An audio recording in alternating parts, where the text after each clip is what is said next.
고단백 독서 1강 수업해 보도록 하겠습니다. 일단 인문학 지문이 나왔어요. 근데 여러분 지문별로 그 서술 방식의 특징이 있습니다. 인문학은 인문학자들이 썼을 거 아닙니까? 논리적이에요. 지문이 딱 여러분이 딱 공부하기 좋은 그런 논리적 전개 방식을 갖추고 있어요. 그래서 문단과 문단 간의 관계를 파악하기가 굉장히 쉬워요. 그런데 사회지문이나 과학지문 같은 경우는 사회학자가 쓰고 과학자가 썼을 거 아니에요. 조금 두서없어요. 그래서 이제 논리적인 문단 간의 관계를 판단하고 그런 문제를 내려면 인문학 지문에서 그런 게 많이 나옵니다. 왜냐면 걔네들이 너네 철학 있지? 철학이 논리학이잖아요. 그런데 철학이 인문학이거든요. 그러니까 걔네들이 그런 문단 간의 관계 이런 걸 좀 중요하게 생각해. 그래서 좀 논리적으로 써. 그러니까 전개 방식 자체는 조금 논리적이라는 겁니다. 내용 여부에 상관없이. 그리고 사회지문은 어떠냐? 사회지문은요. 사회에 어떤 문제가 있는데 그것을 해결하기 위한 방안을 모색하는 글이거든요. 그래서 결국은 문제와 그 문제 해결 방안이야. 그러면 어떤 예를 들면 경제지문이다. 그러면 경제 이론을 소개할 건데 이걸 통해서 무엇을 해결할 수 있다를 그러니까 첫 문단에서 다 제시를 해요. 그 다음에 이걸 해결하기 위한 그 이론 설명을 중간에 쭉 해놓습니다. 그러니까 사실은 그 이론에 대한 설명이 왜 필요한지를 머릿속에서 계속 빠지지 않고 생각해야 돼요. 그래서 제일 중요한 내용은 마지막 문단에 조금 설명하고 끝나거든요. 그러니까 중간 부분 전체를 다 그 이론을 설명하는데 할애를 해요.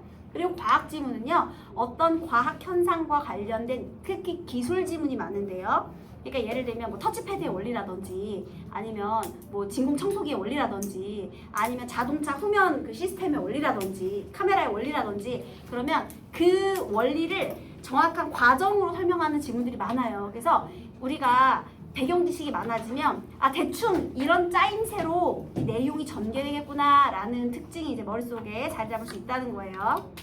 자, 한번 볼게요. 영국의 역사가 아놀드 토인비는 역사의 연구를 펴내며 역사 연구의 기본 단위를 국가가 아닌 문명으로 설정했다. 자, 대충 봐도요. 토인비라는 사람이 역사 연구를 한대. 그래서 그거에 대한 설명이겠구나 라는 거네요. 근데 이 사람은요. 어떤 특징이 있느냐. 연구의 기본 단위를 국가가 아닌 문명으로 설정했대요. 그러면 그동안의 역사 연구는 국가 단위였구나 라는 것도 알 수가 있네요. 예시를 들어주네요. 설명 방식 예시. 영국이 대륙과 떨어져 있을지라도 유럽의 다른 나라들과 서로 영향을 미치며 발전해 왔으므로 영국의 역사는 그 자체만으로는 제대로 이해할 수 없고 서유럽 문명이라는 틀 안에서 바라보아야 한다고 하였다. 그러니까 영국이면 나라 중심이 아니라 서유럽 문명. 이게 맞는구나 라는 얘기네요. 그는 문명 중심의 역사를 이해하기 위한 몇 가지 가설을 세웠다. 그리고 방대한 사료를 바탕으로 그 가설들을 검증하여 문명의 발생과 성장 그리고 쇠퇴 요인들을 규명하려 하였다. 여러분 게다가요. 얘가 자기 역사 연구의 방식은요. 어떻게 했대요? 가설을 먼저 세우고요. 그 가설을 세우고 연구 방식. 가설을 세우고 그것을 검증하는 방식으로. 자, 이렇게 만들었다 그래서 전체적인 토인비의 역사 연구를 설명을 해준 거예요. 근데 특히 있잖아요. 요 부분 있잖아요. 가설을 세우고 검증했다. 이거는 너네 연구 방식이 가설과 그 검증 과정으로 되어 있는 것들이 굉장히 많아요. 그래서 이 가설을 검증하는 단계 그게 정말 많기 때문에 원래 연구는 이렇게 하는 거예요. 가설을 세우고 검증하는 방식으로 많이 합니다. 자, 그래서 일단 이 토인비의 문명 중심의 역사 연구에 대한 소개를 한 거예요. 화제를 제시했죠. 첫 번째 문단이니까 당연히 화제 제시 문단이에요. 자, 이제 남문단을 볼까요? 토인비가 세운 가설들의 중심축은 아까 가설을 세우고 검증했대잖아. 그럼 여기서 제일 중요한 가설들 그게 바로 토인비의 주장이겠죠. 가설이 결국 검증이 되면 토인비의 주장이 되는 거니까요. 중심축은 도전과 응전 그리고 창조적 소수와 대중의 모방 개념이래요. 자, 이제 이 가설에 대해서 구체화하는 단계죠. 첫 번째, 도전과 응전. 얘들아, 응전이 무슨 뜻이래요? 싸우는 거. 네, 누가 도전해오면 내가 거기다 맞대응하는 거죠. 그래서 누군가의 도전을 받고 거기에 대응하는 것. 그게 도전과 응전이고요. 또 창조적 소수와 대중의 모방.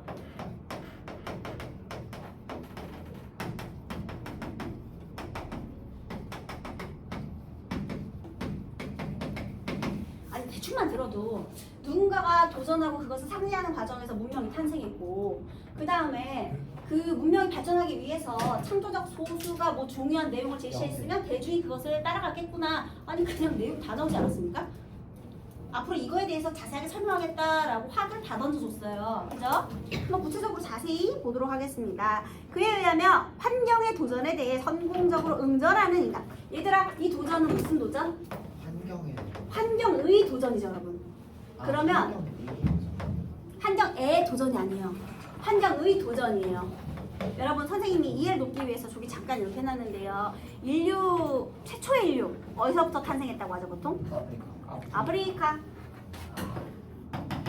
빙하기 이전에 아프리카는 초목지대였대요, 여러분. 대륙이죠? 아유, 육대주. 오대양 육대주.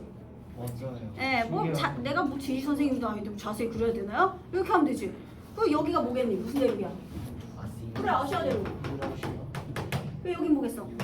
유럽. 아 저기 이건 뭐야? 잘한다. 여기네. 맞아요. 맞아요. 여기 남아메리카, 북아메리카. 우리나라 어디 있어? 여기 있어요. 여기 있어요. 근데 여러분, 우리 4대 문명 있죠? 어디 있어요? 아, 훌륭합니다. 맞아. 이집트 여기 있죠? 메소포타미아. 여기 또 있잖아. 중국 인도. 그러니까 황하 문명 말고 또 하나 있잖아. 인더스 문명. 자, 봐봐. 여기가 원래 초목지대였어. 여러분, 아프리카에는 모든 인류의 특징이 다 있어요. 그 파란 눈, 흑인인데 파란 눈 있는 사람도 있죠. 야, 너네 아프리카 사진 봐봐. 흑인인데 눈 파란 애들이 많아. 아니 많아. 거기 모든 인류의 씨앗이 거기 다 있어. 그리고 우리 동양인처럼 이렇게 코 넙대대한 그런 사람들도 있죠. 그리고 좀 백인처럼 코 오똑한 사람도 있죠. 그리고 여러분, 흑인인데 금발인 사람도 있어. 사진 잘 생각해봐. 안 이상해. 흑인인데 금발인 사람들 있어요. 아, 사진 다 있어요. 그러니까 인류의 모든 그런 게 다 있어. 모든 특징이 다 있어요. 그런데 자, 어쨌든 다시 얘가 초목지대였어. 그러면 얘들아, 옛날 사람들이 처음에 이제 빙하기 이전이에요. 뭐해서 먹고 살았을까? 야생에서 수렵했겠지. 돌 던져가지고 끝까지 달려가가지고 잡아가지고 먹고 살았을 거 아니야. 그러면 초목지대에 동물이 많았겠죠. 네. 근데 이제 빙하기가 끝나고 더워졌어. 그래서 이 아프리카 지역에 숲이 생기기 시작한 거야. 자, 숲이 있으면 이제 동물들이 살기 어려웠겠죠. 네. 그러니까 물가로 이동했겠지. 여기로 이렇게 초목지가 이렇게 물 근처로 이렇게 이동한 거예요. 그래서 여기에 전부 뭐가 생긴 거야? 문명이 생긴 거죠. 그죠? 3대 문명 다 여기 있잖아. 왜? 아프리카 사람 보니까 맞아, 그런 사람 있죠? 네, 다 있어요. 그래가지고 생생 정보통 다 있어. 다 있어요. 여기 모든 나 인수에 뭘- 다 있어요. 아이 진짜. 좀 이따 끝나고. 아, 시커먼 사람도 있고 조금 민감한 사람도 있고 다 있어요. 쌤 약간 태닝한 백인이랑 구별 못할 것 같긴 해요. 네, 그래서 이쯤 되면 선생님은 거의 역사 선생님 정도 되죠. 네. 자, 어쨌든 간에요. 이렇게 이동을 했단 말이야. 그러니까 봐봐. 도전하는 사람은 환경이야. 그 환경이 도전을 했다? 인간 입장에서는 좋은 거야, 나쁜 거야? 나쁜 거죠. 역경을 말하는 거예요. 이걸 파악하는 게 중요해요. 여기서 환경의 도전이라는 말은 다른 말로 인간에게는 고난과 역경이에요. 다른 말처럼. 환경의 도전을 받았어. 그러면 우리가 그 변화된 환경에 맞춰서 적응을 하는 것이 바로 응전이었던 거예요. 환경의 도전에 대해 이번에는 성공적으로 응전. 인간의 성공적 응전. 자, 우리 여기서 잠깐 독서 이론 한번 생각해 볼까요? 독서의 방법에서 사실적 읽기, 추론적 읽기, 비판적 읽기, 창의적 읽기, 감상적 읽기 이런 거 다 배웠을 거야, 얘들아. 그죠? 네. 배웠어요. 독서 했으면 아직 안 배웠나요? 중학교 때부터 계속 배웠을 텐데. 그걸 배웠어요. 사실 하나도 어렵지 않아. 그냥 용어만 이런 거야. 얘가 사실적 읽기가 뭐야? 그 자료 그대로? 명시된 정보를 파악하는 거예요. 글에 드러난 거. 그래서 그게 뭐냐면 중심 내용과 세부 내용 구분하는 거. 너네 중학교 때 매일 했던 게 뭐야? 문단별로 중심 내용 찾기 매일 했죠. 그게 사실적 읽기예요.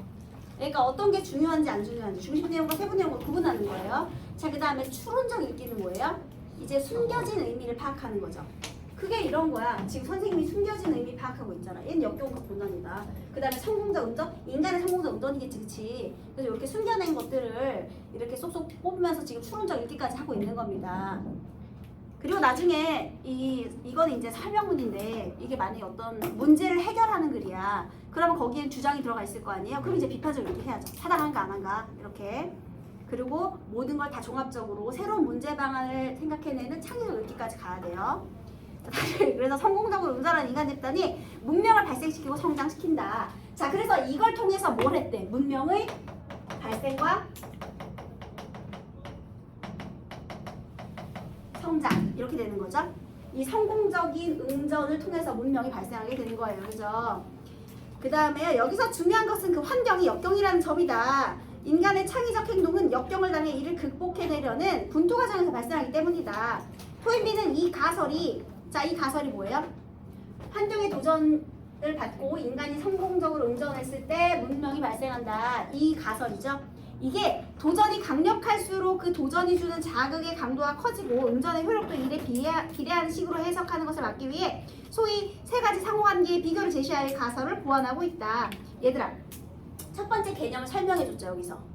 그리고 다달락의 역할은 뭐예요? 지금 여기에서 성공적인 응전 이거에 대한 부연 설명이죠. 얘 이렇게 묶어야 되겠지. 얘가 개념 설명이잖아. 얘는 부연이고요. 얘는 화제 제시. 이렇게 되는 거죠. 구조주의 독해가 별게 아니에요. 이런 게 구조주의 독해예요. 여기 가문단에서부터 출발해가지고 지금 나문단, 지금 다문단, 여기서 부연 이렇게 해준 거죠. 네, 그 다음에 즉 도전의 강도가 지나치게 크면 응전이 성공적일 수 없게 되며 반대로 너무 작을 경우에는 전혀 반응이 나타나지 않고 최적의 도전에만 성공적 응전이 나타난다는 것이다. 자, 그런데 특히 이 성공적인 응전이 나타나려면요, 이 도전이 강도가 적당해야 한다. 이런 얘기죠.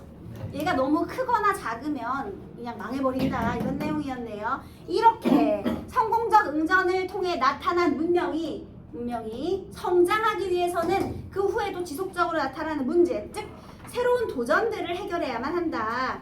토인비에 따르면 이를 해결하기 위해서는 그 사회의 창조적 인물들이 역량을 발휘해야만 한다. 자, 이렇게 해서 문명이 발생했잖아요. 그럼 발생한 후에 또 새로운 문제가 나타나야 된대요.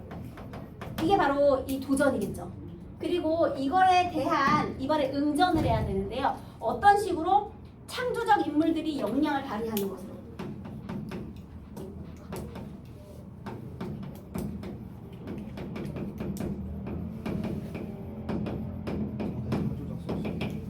스티븐 잡스처럼요. 네, 이런 거죠. 스티븐 잡스처럼. 스티븐 잡스가 있었기 때문에 여러분들 지금 다 핸드폰으로 게임할 수 있는 거잖아요, 여러분. 그러니까 그런 것처럼 창조적 인물들의 역량이 필요하다라는 겁니다. 그러나 이들은 소수이기 때문에 응전을 성공적으로 이끌기 위해서는 창조적 인물들은 소수래요. 그렇기 때문에 다수의 대중까지 힘을 결집해야 한다. 이때 대중은 일종의 사회적 훈련인 모방을 통해 그들의 역할을 수행한다. 자, 얘네들이 창조적인 걸 제시했잖아요. 그러면 이 다음에 뭘 해야 돼? 대중들의 모방. 이렇게 되는 거죠. 그래야 문명이 어떻게 된다? 성장한다.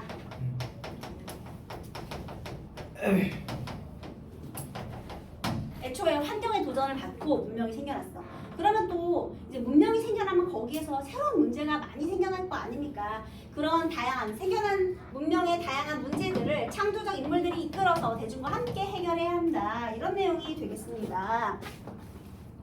물론 모방은 모든 사회의 일반적인 특징으로서 문명을 발생시키지 못한, 그러니까 여기서 또 이렇게 되는 거죠. 아까 나다였잖아. 이번에 라 이렇게 되네요. 그죠? 물론 모방은 모든 사회의 일반적, 여기도 개념 설명이에요. 지금 여기가 이제 라죠. 여기서 이렇게 나아간 거죠. 네, 그 다음에 모든 사회의 일반적 특징으로서 문명을 발생시키지 못한 원시 사회에서도 찾아볼 수 있다. 여기에 대해 토인비는 모방의 유무가 중요한 것이 아니라 모방의 작용 방향이 중요하다고 설명한다. 자, 그래서 특히 이 모방이라는 것에 대해 또 부연 설명해주고 있죠. 그러니까 여기 마달락도 여기 들어가는 거예요. 부연 설명이잖아. 똑같이. 여기도 개념, 여기도 부연. 이 특히 모방이라는 것이 이게 부연이에요. 그러면 이 모방은 모방의 유무가 아니라 모방의 작용 방향이 중요해요. 자, 모방의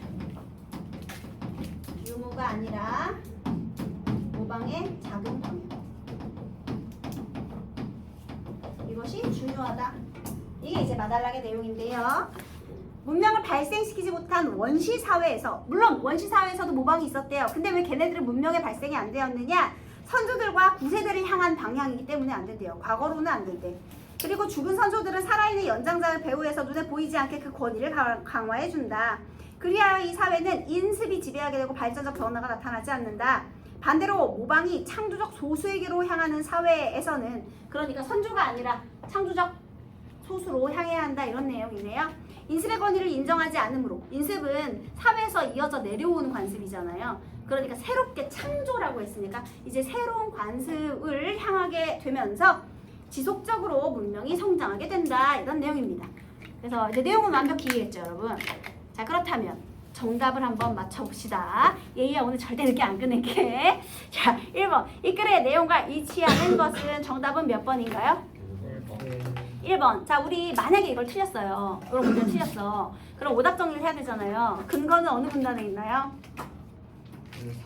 라문단. 그치. 거기서 이제 찾아가서 표시하면 되죠. 그 다음에 두 번째. 역사는 문명이 아닌 국가를 기본 단위로 연구해야 제대로 이해할 수 있다. 틀렸는데 요거에 대한 근거는 어디 있나요? 가문단. 그래. 그래서 만약에 내가 이제 오답 정리를 할 거야. 그러면 여기 이렇게 가가 있잖아요. 그러면 여기에 만약에 틀렸다. 그러면 여기다 이렇게 밑줄 봐도 되고요. 아니면 이렇게 괄호해도 되고요. 1번에 2번이 틀린 이유가 되겠습니다. 얘 때문에 틀렸다는 거죠. 이렇게 표시만 해주면 되는 거야. 그죠? 이거를 5개 다 할 필요는 없고요. 내가 잘 찾은 건 하지 마세요. 시간 아까우니까 정답이랑 오답 2개만 하면 돼요. 정답의 근거랑 오답의 원인 요 2개만. 근데 만약에 내가 이 지문이 하나도 이해 안 된다, 그럼 그때 다 찾아야지. 네. 그 다음 3번. 문명이 발생하기 위해서는 환경의 도전보다 인간의 창의적 행동이 중요하다. 여러분 여기서 문명의 발생이라고 했잖아요. 발생이니까 당연히 환경의 도전이 더 중요하겠죠? 네. 그 다음 모방의 존재 유무는 원시 사회와 문명이 발생한 사회를 구분하는 기준이 된다. 존재 유무가 아니라 작용 방향. 틀린 거죠. 토인비는 집단의 연장자가 창조적 소수를 지지해주는 사회. 그거 원시 사회죠. 아니 집단의 연장자 창조적 소수를 지지해주는 사회가 없어. 네. 그런 네, 말이 없고. 그런 말이 없죠. 게다가 집단의 연장자는 아까 전에 어디에 나왔느냐면 원시 사회에 나왔는데요. 선조들이 살아있는 연장자의 배후에서 눈에 보이지 않게 권위를 강화해준다. 그러니까 여기서는 원시 사회에 대한 내용이니까 뭐 어떻게든 다 말이 안 되죠. 그래서 틀렸습니다. 그 다음에 기억의 이유를 추론한 내용으로 적절한 것은 몇 번이에요? 맞아요. 혹시 4번은 왜 틀렸죠? 새로운 도전을 해결하기. 맞아요. 인습이 지배하면 새로운 도전을 해결하기 어렵다. 마지막 문단에서 얘기를 했죠.